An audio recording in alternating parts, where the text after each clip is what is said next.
जत्रा लोकशाहीची चर्चा धाराशिवची सध्या धाराशिव लोकसभा मतदारसंघामध्ये आहे। इथं एका बाजूला ठाकरेंच्या शिवसेनेचे ओमराजे उभे आहेत तर दुसऱ्या बाजूला अर्चना पाटील या अजितदादांच्या राष्ट्रवादीकडून उभे आहेत। इथं लढत काटेकी दिसते, मात्र खरंच इथली लढत काटेकी आहे का? काय इथली कॅल्क्युलेशन्स आहेत? जातीय समीकरण काय आहेत? नेमकं होऊ शकतं धाराशिवमध्ये? या सगळ्या संदर्भातच बोलण्यासाठी आपल्यासोबत रवी केसकर सर आहेत। ते वरिष्ठ पत्रकार आहेत। सर, तुमचं विशेष भारीमध्ये स्वागत आहे। सर, आता असं आहे की ओमराजे एका बाजूला आहेत, दुसऱ्या बाजूला अर्चना पाटील आहेत। लढत काटेकी दिसतंय। तुम्ही इथून जे सगळी गणित आहेत राजकीय ते जवळून बघता, तुम्हाला कशी दिसते ही लढत? नाही, तुम्ही म्हटल्याप्रमाणे लढत ही काट्याची आहे, चुरस आहे लढतीमध्ये। कारण यापूर्वीच्या निवडणुकांमधल्या आकड्यांचा इतिहास जर पाहिला तर लक्षात येऊ शकतं की लढत कोणा एकासाठी सरळ सोपी आहे असं दिसत नाहीये। म्हणजे 2009 पूर्वी हा जो लोकसभा मतदारसंघ होता हा SC साठी आरक्षित होता। 2009ला मतदारसंघांची पुनर्रचना झाली आणि हा मतदारसंघ खुला झाला। खुला झाल्यानंतर पहिल्यांदा डॉक्टर पद्मसिंह पाटील इथे उभे राहिले लोकसभेसाठी। त्यापूर्वी महाराष्ट्राचे मंत्री म्हणून वगैरे सगळेजण त्यांना ओळखत होते।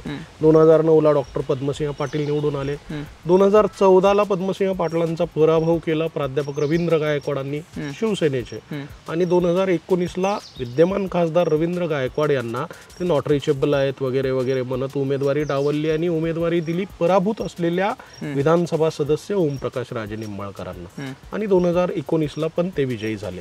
आता या तिन्ही निवडणुकांमध्ये साम्य काय आहे तर 2-3 महत्त्वाची साम्य आहेत। एक साम्य असं आहे की तिन्ही निवडणुकांमध्ये निवडून आलेला जो उमेदवार आहे तो सत्तेशी निगडीत होता। म्हणजे केंद्रात ज्याची सत्ता आली तोच उमेदवार निवडून आला। 2009 साली मनमोहन सिंगांचं सरकार झालं आणि इथून राष्ट्रवादीच्या घड्याळ चिन्हावर डॉक्टर पद्मसिंह पाटील विजयी झाले। 2014ला मोदींचा फॅक्टर होता, मोदींचं केंद्रात सरकार आलं, रवी गायकवाड निवडून आले, आणि 2019लाही तसंच झालं। म्हणजे सरकार केंद्रात ज्याचं येणार तोच उमेदवार इथला खासदार राहणार, अशा पद्धतीची जनभावना या मतदारसंघातल्या मतदारांची आहे का? अजून पाठीशी गेलं, आता ही 18वी लोकसभा आहे। यापूर्वीच्या एकूण 17 लोकसभा निवडणुकांचा जर गोळाबेरीज काढली, जमा खर्च पाहिला तर 17 लोकसभा निवडणुकांमध्ये तब्बल 11 वेळा काँग्रेस इथून विजयी झालेली आहे। म्हणजे काँग्रेसचं त्यावेळेला केंद्रामध्ये सगळं हे असायचं।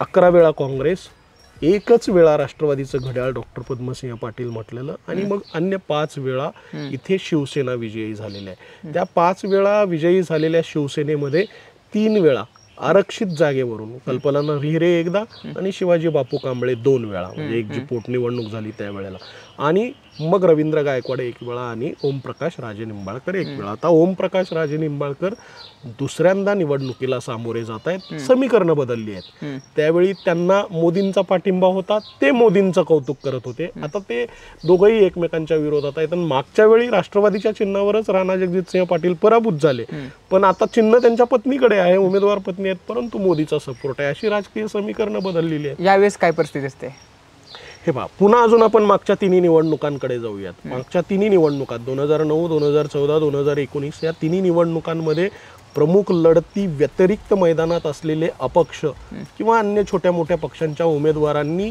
ज्या मतांचा टक्का स्वतःकडे घेतलाय, म्हणजे त्याला काय म्हणूयात आपण, मतं कापली म्हणूयात प्रमुख प्रतिस्पर्धी उमेदवारांची, किंवा मतांची विभागणी झाली असं म्हणूयात, वोट डिवाइड झालं। 2009, 2014, 2019 या तिन्ही निवडणुकांमध्ये डिवाइड झालेल्या मतांची संख्या लाखांपेक्षा जास्त आहे। आणि याचा फटका कोणाला झाला? साहजिकच याचा फटका विरोधी उमेदवाराला होतो। म्हणजे सत्तेच्या सोबत जाणाऱ्या मतांपेक्षा सत्तेच्या विरोधात असलेल्या मतांमध्ये जर विभागणी झाली तर आपसुक सत्तेसोबत असलेल्या उमेदवाराला त्याचा फायदा होता। तर उदाहरणच द्यायचं झालं तर मागच्या 2019च्या निवडणुकीमध्ये वंचित बहुजन आघाडीच्या उमेदवारानं 98,500 मतं घेतली, आणि त्या व्यतिरिक्त राहिलेल्या मैदानात म्हणजे मागच्या निवडणुकीत तर फक्त 15 उमेदवार रिंगणात होते, 15 पैकी 2 प्रतिस्पर्धी, राहिले 13 जण।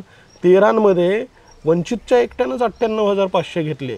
नोटाला मतदान 10,000पेक्षा जास्तीचं झालं या मतदारसंघामध्ये. आणि अन्य उमेदवारांनी मिळून ती 35-40 मतं घेतली. म्हणजे साधारणपणे 1,39,000 मतांची विभागणी झाली आणि 1,27,000 ओमप्रकाश राजे निंबाळकर निवडून आले. आता तर आत्तापर्यंत झालेल्या 17 लोकसभा निवडणुकांच्या इतिहासात इतके उमेदवार निवडणुकीच्या रिंगणात कधीच नव्हते. 31 उमेदवार आता निवडणुकीच्या रिंगणात आहेत. 2,000 बूथ आहेत सगळे मिळून. म्हणजे प्रत्येक बूथवर प्रत्येक उमेदवाराने 1, 2, 2, 3, 4, 5 अशी जरी मतं खेचली स्वतःकडे तरीही एका उमेदवाराला 2, 4, 5,000 मतं मिळतील की काय अशी एकूण सध्याची परिस्थिती आहे. कारण आता इथल्या मतदारांना सवय लागलेली आहे कमळ पाहण्याची, इथल्या मतदारांना सवय लागलेली आहे धनुष्यबाण पाहण्याची. आणि यावेळेसच्या निवडणुकीमध्ये बॅलेट युनिटवरती कमळ नाहीये, धनुष्यबाण नाहीये, घड्याळ लोकांना परिचित आहे, मशाल पहिल्यांदा आलेली आहे बॅलेट युनिटवरती. त्यामुळे शिवसेनेसोबत पारंपरिकरित्या असलेला जो मतदार आहे त्याला बॅलेट युनिट पाहिल्या धनुष्यबाण दिसणार नाहीये, त्याला शोधावं लागणार आहे मशाल. तर असं इतकं कॉन्सन्ट्रेट होऊन मतदान करणारा मतदार सजग आहे का आपल्याकडचा, हे पण पत्रकार म्हणून मला प्रश्न होणार. आणि यावेळेसची जर 31 उमेदवारांची मतविभागणी मागच्या 3 निवडणुकांप्रमाणे झाली तर महायुतीला हे फायद्याचं ठरू शकतं. आणि चिन्ह तुम्ही जो म्हणताय मुद्दा तो खूप महत्त्वाचा ठरणार. जो निवडणूक आयोगाने जो निर्णय दिला त्याचा इम्पॅक्ट. आणखी एक महत्वाची गोष्ट झाली की शरद पवार यांच्या राष्ट्रवादी काँग्रेस पार्टीचं चिन्ह काय तर तुतारी म्हणून सांगितलं जातं. मग इथे एक अपक्ष उमेदवार आहेत अनंता तांबे नावाचे, त्यांनाही तुतारी हे चिन्ह मिळालंय. मुळात राष्ट्रवादी काँग्रेस पार्टीला मिळालेलं चिन्ह हे जे आहे ते तुतारी वाजवणारा माणूस असं आहे. परंतु त्यांच्याकडे लोकांमध्ये जात असताना सांगितलं गेलं आपलं चिन्ह तुतारी वाजवणारा माणूस असं नाहीये गेलेलं. आता अपक्षाला तुतारी मिळाली आहे. पवार साहेबांचं चिन्ह तुतारी आहे हा मेसेज तर खालपर्यंत गेलाय, पण कसली तुतारी. आता या अपक्षाच्या हातात असलेली तुतारी ही पवार साहेबांची तुतारी आहे असा जर कोणी अपभ्रंश केला किंवा गैरसमज केला तर तो पुसून टाकण्यामध्ये वेगळी ऊर्जा खर्च करायला लागेल महाविकास आघाडी. बारामती झालं, इकडे मोहिते पाटलांच्या विरोधात एका अपक्ष उमेदवाराला ही तुतारी मिळालेली आहे. तो संभ्रम राहणार आहे सतत. मला ह्याला धरून तुम्हाला प्रश्न विचारायचा आहे. असा आहे की धाराशिवकरांची काय टेंडन्सी आहे की जे मतदान करतात, असं तुम्ही म्हणाला मगाशी की जो निवडून देणारा उमेदवार आहे तो सत्तेमध्ये जातो वगैरे, तिथली जी टेंडन्सी आहे लोकांची मतदान करतानाची ती काय राहते. आता केंद्रामध्ये मोदी हवेत असं एका गटाला वाटतं, दुसऱ्या गटाला असं वाटतं की मोदी नकोत. पण नॅशनल इश्यूज किंवा मग लोकल इश्यूज कुठल्या मुद्द्याच्या आधारावर धाराशिवकर मतदान करतो असं दिसतंय. पुन्हा आपण इतिहासाकडेच जाऊयात. कसं आहे, इतिहासातले आकडेवारी आणि इतिहासातले राजकीय संदर्भ नीट पाहिले तर मग आपल्याला स्पष्ट होतं. या जिल्ह्याचं नाव घेतलं की डॉक्टर पद्मसिंह पाटलांचं नाव येतं. या जिल्ह्याच्या राजकारणाचा पोत किंवा राजकारणाचा बाज असा राहिलेला आहे की डॉक्टर पद्मसिंह पाटील विरुद्ध सगळेजण एका बाजूला आणि डॉक्टर पद्मसिंह पाटील एका बाजूला, असं इथलं राजकारणाचा बाज राहिला. दिवंगत पवनराजे निंबाळकर यांची हत्या झाली आणि ती हत्या झाल्यानंतर अजून याच्यामध्ये वेगळ्या पद्धतीनं सगळा एकोपा आला आणि पवनराजे निंबाळकर यांचे चिरंजीव ओमप्रकाश राजे निंबाळकर हे राजकारणात आले. मग जिल्हा परिषद असेल, DCC बँक असेल, तिरणा शेतकरी सहकारी कारखाना असेल, ह्या सगळ्या संस्था त्यांना मिळाल्या डॉक्टर पद्मसिंह पाटील यांच्या विरोधात. आणि मग 2009 आणि 2014 या दोन्ही ज्या विधानसभा निवडणुका झाल्या तर 2009च्या पहिल्याच विधानसभा निवडणुकीमध्ये त्यांनी डॉक्टर पद्मसिंह पाटील यांचे चिरंजीव राणा जगजितसिंह पाटील यांचा पराभव केला आणि विधानसभेला सर्वात कमी वयाचा उमेदवार म्हणून ओमप्रकाश राजे निंबाळकर विजयी झाले. पण लगेच 2014च्या विधानसभा निवडणुकीत राणा जगजितसिंह पाटलांनी त्यांना पराभूत केलं, त्याचा वचपा काढला आणि आता म्हणजे लोकसभेला हे सामोरे जात आहेत. इथल्या लोकांची जी टेंडन्सी आहे ती हे 2 कुटुंब आणि या 2 कुटुंबातलं याकडे जायचं का याकडे जायचं असंच आहे सरळ सरळ. आणि डॉक्टर पद्मसिंह पाटील यांच्यासोबत राहिलेली जी मंडळी आहे ती त्यांच्यासोबत आहे. परंतु मग काँग्रेस, पूर्वाश्रमीचं काँग्रेस असेल, पूर्वाश्रमीची भाजप असेल, इथं भाजप कुपोषित होती. अजिबात सशक्त नव्हती. 2019ला राणा पाटील भाजपात गेले आणि ते राष्ट्रवादीची सगळी फौजफाटा ताकद घेऊन तिकडे गेले आणि मग आता राष्ट्रवादी कुपोषित होऊन बसली. राहिलेल्या राष्ट्रवादीची ही दोन शकलं झाली. त्यात पुन्हा अजित पवार गट आणि पवार साहेबांचा गट. अजित पवारांचा गट कागदावर इथं मोठा दिसतोय, तो वेगळा झाला. म्हणजे भाजपची ताकद वाढली ते झालं. आणि शिवसेना, इथली जी मूळ शिवसेना आहे, मूळ शिवसेनेतले अनेक पदाधिकारी आता शिंदे सेनेमध्ये आहेत.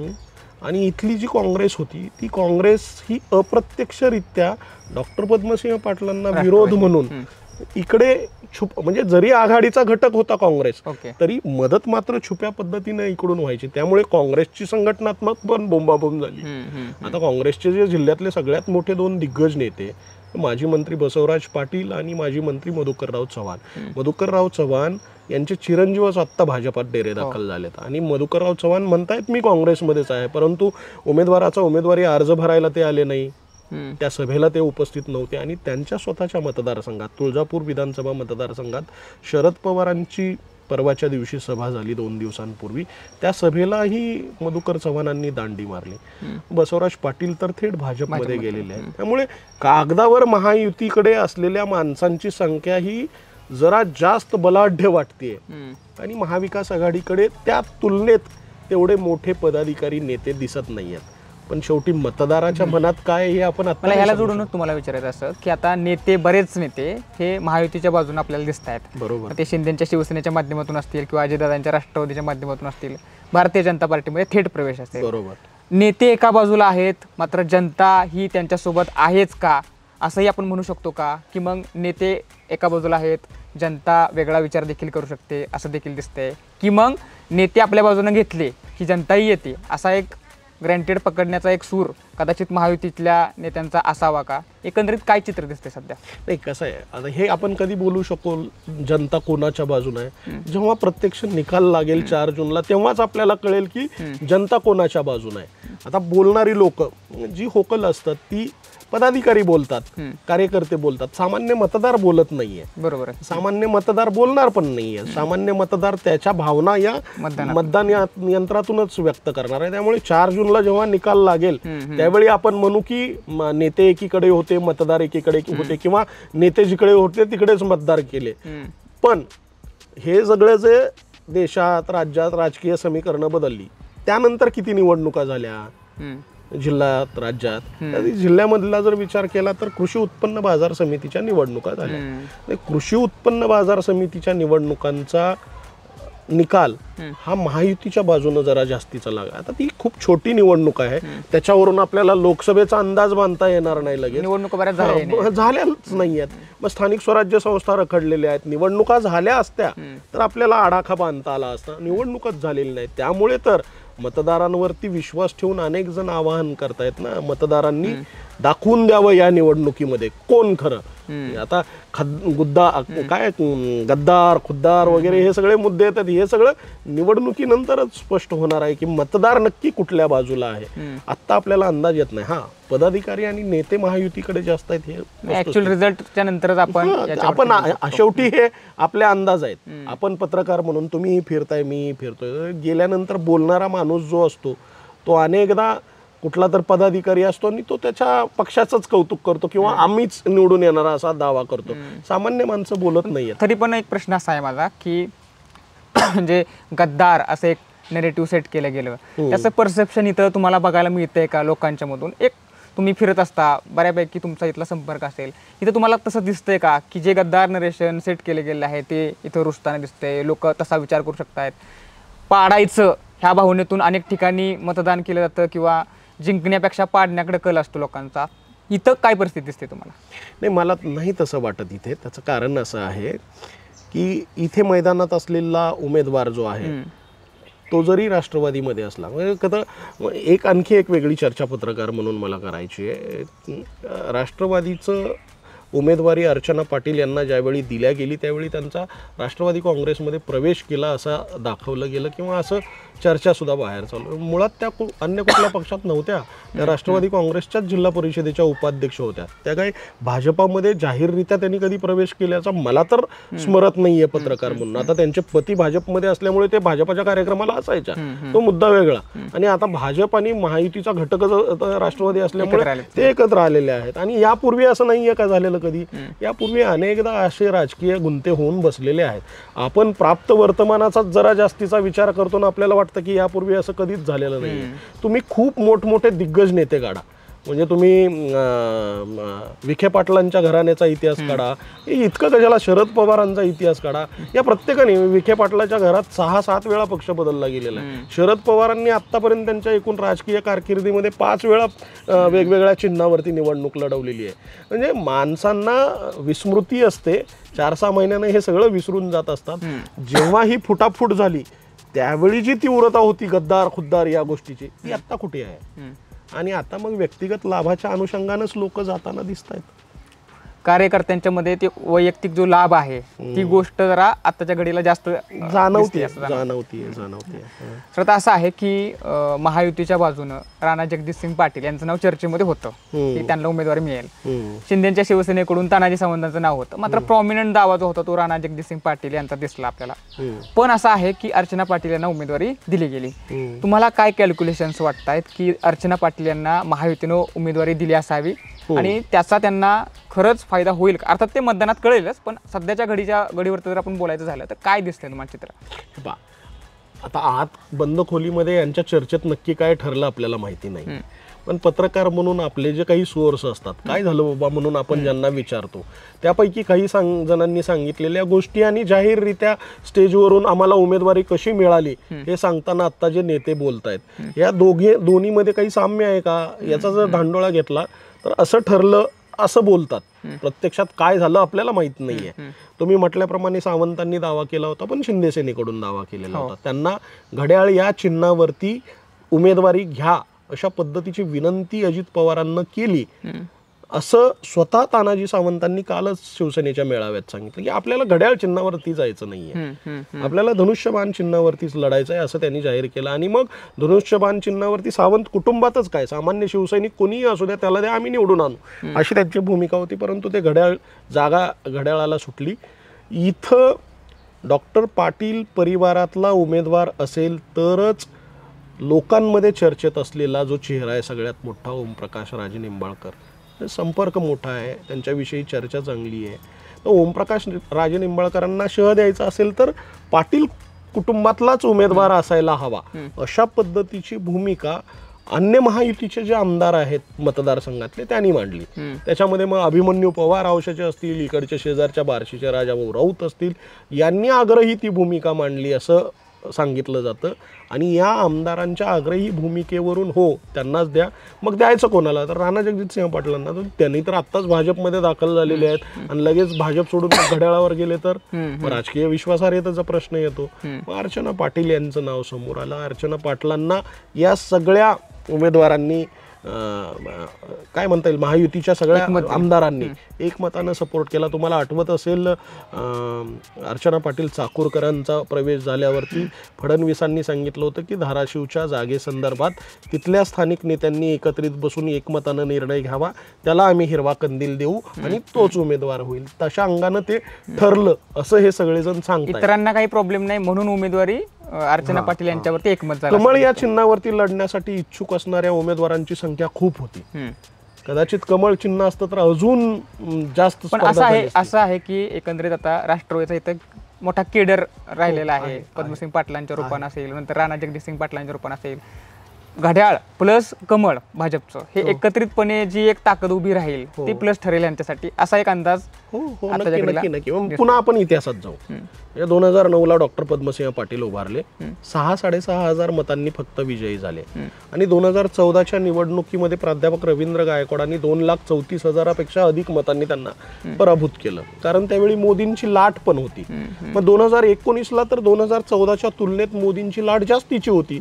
याचा अर्थ मग महायुतीच्या उमेदवारांची मताधिक्य वाढायला हवं होतं, ते वाढलं नाहीये, घटलं. म्हणजे डॉक्टर पद्मसिंह पाटील यांच्या घड्याळाला जेवढी मतं मिळाली 2014ला त्यापेक्षा जास्तीची मतं 2019ला राणा जगजितसिंह पाटील यांना मिळाली. याचा अर्थ तुम्ही जे म्हणता घड्याळाचं, डॉक्टर पद्मसिंह पाटलांचं जे केडर आहे, त्यांचं जे मतदान आहे ते आहे, ते दिसलं मागच्या निवडणुकीत. ते आता दिसतं का हे महत्वाचं आहे. सर आता असं आहे की दोन्ही बाजूला मराठा उमेदवार आहेत, ते जे वोट डिव्हिजन होईल मराठ्यांमधले, त्याच्यानंतर डिसाइडिंग जो फॅक्टर ठरेल आहे की ओबीसी आहेत, लिंगायत आहेत तिथं प्रामुख्यानं, डिसाइडिंग फॅक्टर काय दिसतोय तुम्हाला या सगळ्याच्या कडेला? अर्थातच एक कुठलीही एक कास्ट आहे ती कुठल्याही एका पक्षाच्या बाजून जात नाही, या मताशी आपण ठामच आहोत, पण तरी सुद्धा काय दिसतंय सध्याच्या घडीला की डिसाइडिंग फॅक्टर ही गोष्ट ठरू शकते? आता 6 विधानसभा मतदारसंघ आहेत या लोकसभेमध्ये.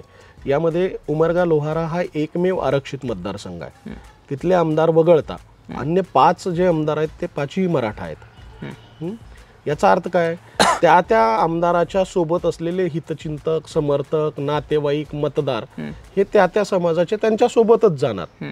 मराठा समाजाचं जे आंदोलन झालं त्याचा इथे काय फरक पडेल का? तर काल येरमाळ्याच्या जत्रेमध्ये मनोज जरांगे पाटील आले आणि तिथं त्यांनी पुन्हा एकदा सांगितलं की आम्ही कोण्या एका विशिष्ट पक्षाला पाठिंबा दिलेला नाही आहे आणि कोणाचं भलामणही आम्ही करत नाहीत. याचा फायदा मला काय दिसतो? सत्ताधारी पक्षात असलेला मराठा कार्यकर्ता, मराठा पदाधिकारी अधिक मोकळा झाला. म्हणजे आता जरांगे पाटलांनीच सांगितलंय तुम्हाला जे करायचंय ते करा. तर सत्ताधारी पक्षातला मराठा पदाधिकारी आणि कार्यकर्ता जरा बुजलेला होता इकडचा, कारण त्याला रोष होता, भीती वाटायची बोलताना. मग मराठा आरक्षणाचं काय? आता जरांगे पाटलांनीच स्वतः सांगितलंय, त्यामुळे तो मोकळा झाला आणि तो समाज माध्यमावरती मोकळेपणाने तुम्हाला दिसायला लागला असेल की आता त्यांनीच सांगितलंय मराठ्यांनी कोणासोबत जायचंय त्याच्यासोबत जा, विधानसभेला आपण काय निर्णय घ्यायचा. मराठा आरक्षणाचा थेट इम्पॅक्ट दिसत नाही. जो सुरुवातीला होता म्हणजे गावात सुद्धा येऊ देत नव्हते. आता निवडणूक लागल्यापासून धाराशिव लोकसभा मतदारसंघात एकाही गावामध्ये कोण्या उमेदवाराला कोणी अडवलं नाहीये, थांबवलेलं नाही. अनेक मराठा तरुण पदाधिकारी, कार्यकर्ते निवडणुकीमध्ये आपापल्या उमेदवाराचा प्रचार जाहीरपणे करताना दिसत आहेत.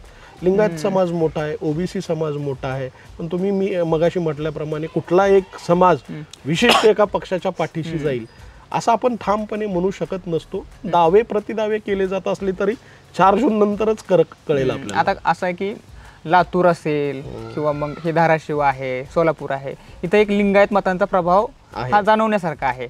इथला जो लिंगायत मतदार आहे तो काय विचार करतोय असं तुम्हाला जाणवतंय? अर्थात बसवराज पाटील यांना भारतीय जनता पार्टीने त्यांच्यासोबत घेतलं. बसवराज पाटील हे काँग्रेसकडून उमेदवार पदाचे दावेदार होते, त्यांना आपल्यासोबत घेतलं. लिंगायत मतदारांमध्ये थोडासा रोष जाणवत होता असं देखील ऐकायला मिळालं. तो रोष कमी करण्याच्या दृष्टिकोनातून बसवराज पाटलांना त्यांनी भारतीय जनता पार्टीमध्ये घेतला असावं का? त्याचा लिंगायत मतदारांच्यावरती काय प्रभाव पडेल का असं दिसतंय का? हे पहा, बसवराज पाटील यांचा भाजप प्रवेश ही महायुतीसाठी खूप जमेची गोष्ट आहे. त्याला फक्त लिंगायत समाज म्हणून पाहणं आपण योग्य नाही आहे. कारण बसवराज पाटील यांचं राजकारण हे संस्थात्मक राजकारण आहे. बँक, सहकारी साखर कारखाना, शिक्षण संस्था, स्थानिक स्वराज्य संस्थांमध्ये असलेला प्रभाव, म्हणजे तुम्ही जिल्हा परिषदेच्या निवडणुकांचा इतिहास काढला तर बसवराज पाटील आणि त्यांच्याशी निगडीत असलेल्या पदाधिकाऱ्यांची संख्या सतत प्रभावशाली राहिलेली आहे. याचा अर्थ काय? तर त्या व्यक्तीचा त्या मतदारसंघामध्ये प्रभाव आहे. नुसता समाज म्हणून न पाहता संस्थात्मक राजकारण म्हणून पाहायला हवं. बसवराज पाटील यांचा भाजपातला जो प्रवेश आहे तो प्रवेश मी वेगळ्या अंगानं पाहतो. महाराष्ट्रात नाही तर देशात लिंगायत समाजाचं मोठं नेतृत्व म्हणून शिवराज पाटील चाकूरकर साहेबांकडे पाहिलं जातं आणि शिवराज पाटील चाकूरकर साहेबांचे मानसपुत्र म्हणून बसवराज पाटलांना सगळ्यांची मान्यता आहे. शिवराज पाटील चाकूरकर यांच्या मान्यतेनंच हा प्रवेश झाला, भाजप प्रवेश, अशी ही चर्चा आहे. तुम्ही जो म्हणता ना तो हा लिंगायत समाजाचा प्रभाव फक्त एवढ्या एका मतदारसंघापुरता राहणार नाहीये. बसवराज पाटील आणि चाकूरकर साहेबांचा अनुकूलता. आता चाकूरकर साहेबांची सुनबाईच भाजपमध्ये आलेले आहेत, त्यामुळे शेजारचा लातूर असेल, धाराशिव असेल, सोलापूर असेल, तुमच्या सांगली साताऱ्यापर्यंत या गोष्टीचा फरक पडेल. कारण मग लिंगायत समाजाला पण एक दिलासा देण्याचा प्रयत्नच त्यातून केला. पण पुन्हा एक व्यक्ती म्हणजे एक समाज असं काही असत नाहीये, पण या नेत्यांचा प्रभाव आहे त्यांच्या भागामध्ये. संस्थात्मक राजकारण ही जमेची गोष्ट आहे त्यांची. तर आता आपण ओमराजेंचे जे प्लस पॉईंट्स आहेत त्या बाजूने बोलूयात. अर्थात त्यांचा फोनचा जो किस्सा आहे ते खूप व्हायरल झाला. बरेच त्यांचे किस्से हे व्हायरल होत असतात. जनसंपर्क त्यांचा तगडा आहे असं देखील दिसतं, किंवा एकूण परसेप्शनमध्ये ते थेट कसे ॲक्सेसिबल आहेत लोकांशी हे देखील बऱ्याचदा त्यांची छबी ही बाहेर येताना दिसते आपल्याला. तुम्हाला काय जाणवतं, ओमराजेंचे काय प्लस पॉईंट्स आहेत किंवा काय नेमक्या त्यांच्या खूबी आहेत की या निवडणुकीमध्ये त्यांचा दावा हा प्रॉमिनंट दिसतोय? ओमराजेची सगळ्यात जमेची गोष्ट काय, ते उपलब्ध आहेत. ही जमेचीच गोष्ट आहे. म्हणजे त्यांच्याकडे जाण्यासाठी अन्य कोणाला भेटण्याची गरज नाहीये. फोन केला, मिस कॉल केला तरी ते भेटतात. ही वस्तुस्थिती आहे. ते तेवढा ॲक्सेस आहे त्यांच्याकडे. ही त्यांची जमेची बाजू आहे. आणखी एक ओमराजे निंबाळकरांची जमेची बाजू आहे, त्यांना दिलेलं जे इनपुट आहे, मग ते सामान्य कार्यकर्त्यांना देऊ द्या, एखाद्या पत्रकारांना देऊ द्या किंवा अन्य कुठून आलेलं इनपुट असेल, ते 1 इंचाचं इनपुट जाहीर सभेमधून 2 फूट करण्याचं कौशल्य त्यांच्यामध्ये आहे. त्यांची ओरेटरी ही जी आहे ना, त्यांचं जे संभाषण कौशल्य आहे ते समोरच्याला प्रभावितच करून जातं आणि त्यांच्या संपर्कात आलेला माणूस त्यांच्याशी जोडला जातो. हे त्यांचं कौशल्य आहे आणि त्यांनी ते त्यांच्या संघर्षशील आयुष्यातून हस्तगत केलेलं आहे. आता प्रत्येक व्यक्तीच्या वागण्याची, बोलण्याची, काम करण्याची ढब असते. कुठली ढब कोणाला आवडेल काही सांगू शकत नाही. ओमराजे निंबाळकर ज्या पद्धतीनं बोलतात, रॉ बोलणे, त्यांच्या बोलण्याची जी पद्धत आहे ती गावरान ढब असलेली आहे. गावाकडच्या माणसांना आवडते, साध्या साध्या माणसांना सुद्धा ते पटतं. त्यामुळे ते तो कनेक्ट होतो. ती जमेचीच गोष्ट आहे ओमराजे निंबाळकरांसाठी. एकंदरीत 6 विधानसभा मतदारसंघ आहेत तिथले. लातूरमधला एक आहे, औसा, बार्शी आहे सोलापूरमधला, आणि 4 जे आहेत ते धाराशिवमधलेच आहेत. तुम्हाला अगदी थोडक्यामध्ये आपण जर सिनेरिओ सांगितला तर सध्याच्या घडीचं जे चित्र आहे त्यात तुम्हाला काय दिसतंय की महायुती असेल किंवा महाविकास आघाडी असेल, ती कुठल्या विधानसभा मतदारसंघामध्ये प्लस आणि मायनस तुम्हाला दिसते, अगदी डिसेक्शन पातळीवरती गेलं तर? हे पहा, या 6 विधानसभा मतदारसंघापैकी धाराशिव कळंब विधानसभा मतदारसंघ हा एकमेव विधानसभा मतदारसंघ असा आहे जो ठाकरे सेनेसोबत, कैलास घाडगे पाटील हे इथले आमदार आहेत. तरी सुद्धा इथे असलेला जो राणा जगजितसिंह पाटील यांचं होम टाऊन हेच आहे, डिस्ट्रिक्ट हेडक्वार्टर, त्यामुळे त्यांचाही प्रभाव इथे आहे. राहिले 5 मतदारसंघ. या 5 मतदारसंघातला तुळजापूर विधानसभा मतदारसंघ, राणा जगजितसिंह पाटील तिथले स्वतः आमदार आहेत, त्यामुळे तिथून जास्तीत जास्त मताधिक्य घेण्याचा ते प्रयत्न करणार आहेत. त्यांचे जे प्रमुख प्रतिस्पर्धी होते मधुकरराव चव्हाण साहेब, ज्यांना 80,000पेक्षा जास्तीची मतं आहेत, त्यांचा मुलगा भाजपमध्ये आलाय आणि मधुकरराव चव्हाण साहेब सक्रिय दिसत नाहीयेत. याचा अर्थ मग त्यांनी बाय दिलाय का? किंवा मग तिथे ओमराजे निंबाळकरांच्या प्रचाराची धुरा कोण सांभाळतंय हे अजून स्पष्ट नाही. राहिला प्रश्न पुन्हा मतदारांचा. मतदार कोणाकडे आहे हे आपण आत्ता नाही सांगू शकत. तो कुठल्या मुद्द्याच्या आधारावरती मतदान करतो हे पण नाही सांगू शकत आत्ता आपण. इथली ही परिस्थिती. उमरगा लोहारा मतदारसंघामध्ये तर आत्ता महायुतीचेच सगळे नेते मोठे दिसत आहेत. त्याचं कारण बसवराज पाटील साहेब आले, माजी खासदार रवींद्र गायकवाड झाले, ज्ञानराज चौगुले झाले, ही सगळी मंडळी इकडे आली. सुरेश बिराजदार, राष्ट्रवादी काँग्रेसचे प्रदेश उपाध्यक्ष, जे लोकसभेचे आत्ता दावेदार होते, मागणी करत होते, तेही एका बाजूला आहेत. राजेंद्र राऊत तिकडे बार्शीमध्ये झाले, हे एका बाजूला आहेत. तिकडे अभिमन्यू पवार आहेत. अर्चना पाटील चाकूरकरांचा प्रवेश झाल्यामुळे तोही फायद्याची गोष्ट आहे. तिकडे अभिमन्यू पवारांच्या सोबत संभाजी पाटील निलंगेकर आहेत. हे सगळे म्हणजे कागदावर हे सगळे बलाढ्य दिसत आहेत, पण कागदावर असलेल्या बलाढ्य नेत्यांसोबत मतदार आहे का हे सांगणारी ही निवडणूक आहे. आता असं आहे की जे इंटर कॅल्क्युलेशन्स आहे, जे आपण क्रॉस कॅल्क्युलेशन असं आपण म्हणूयात त्याला, की अर्थात राणा जगजितसिंह पाटील असतील, पद्मसिंह पाटील असतील, यांच्यावर देखील रोष असणारे जे महायुतीमध्ये असणारे नेते असू शकतात, जे कदाचित ओमराजेंना मदत करू शकतात असं दिसतंय. मी तर अर्थात मगाशीच बोलताना म्हटलं की मी तुम्हाला, इथल्या राजकारणाचा बाजच तो राहिलेला आहे. डॉक्टर पद्मसिंह पाटील परिवार विरुद्ध सगळे. आज ते राजकीय अपरिहार्यता म्हणून काही जण जरी महायुतीत आलेले असले तरी त्यांच्या मनामध्ये तुम्ही म्हणता तशी खंत असणारच आहे ना. मतदानामध्ये ती परावर्तित होऊ शकते, पण त्यांना जाहीर तशी भूमिका घेता येईल का माहित नाही. मतदानामध्ये परावर्तित होईल का सांगू नाही शकत आता आपण. जाहीर भूमिका जरी नाही घेतली तरी मतदानामध्ये परावर्तित होऊ शकेल हे सांगू नाही शकत आपण. होऊ शकतं, काही सांगू शकत नाही आपण. पण सगळ्यात महत्वाची गोष्ट काय, पुन्हा 31 उमेदवार हीच मोठी गोष्ट होऊन बसली. न पोचलेले चिन्ह हे पण मोठं. मशाल पोचली आता काही पूर्वीसारखं एवढं राहिलेलं नाही. मशाल पोचली, पण मग निवडणुकांची चर्चा करणारा, सतत निवडणुकांबद्दल बोलणारा, उमेदवाराची चर्चा करणारा जो मतदार आहे त्याच्यापर्यंत चिन्ह पोचलंय. पण ज्याला काही घेणं देणं नाहीये, ऐन निवडणुकीतच मतदान करायला जायचंय, तो त्या दिवशी बॅलेट युनिटवरती त्याच्या ओळखीचं चिन्ह शोधणार आहे आणि त्याच्या ओळखीचं जर चिन्ह त्याला दिसलं नाही त्यानं काय भूमिका घेणार, असा मला एक सामान्य मतदार पडलेला म्हणून प्रश्न. आणि हे दोन प्रमुख प्रतिस्पर्धी वगळता MIM चा उमेदवार आहे, बहुजन समाज पार्टीचा उमेदवार आहे हत्ती चिन्हावरती. हत्ती चिन्ह तर माहिती आहे लोकांना, MIM चं पतंग पण माहिती आहे लोकांना, प्लस भाऊसाहेब आंदळकर आहेत. हे 3 प्रमुख प्रतिस्पर्धी झाले आणि हे 2-5 या 5 जणांव्यतिरिक्त 26 अपक्ष आहेत.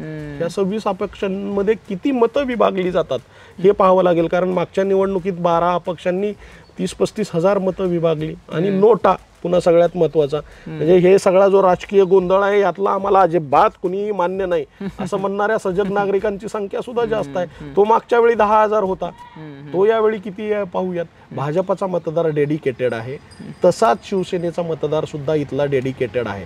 पण शिवसेनेमध्ये फूट झालेली आहे.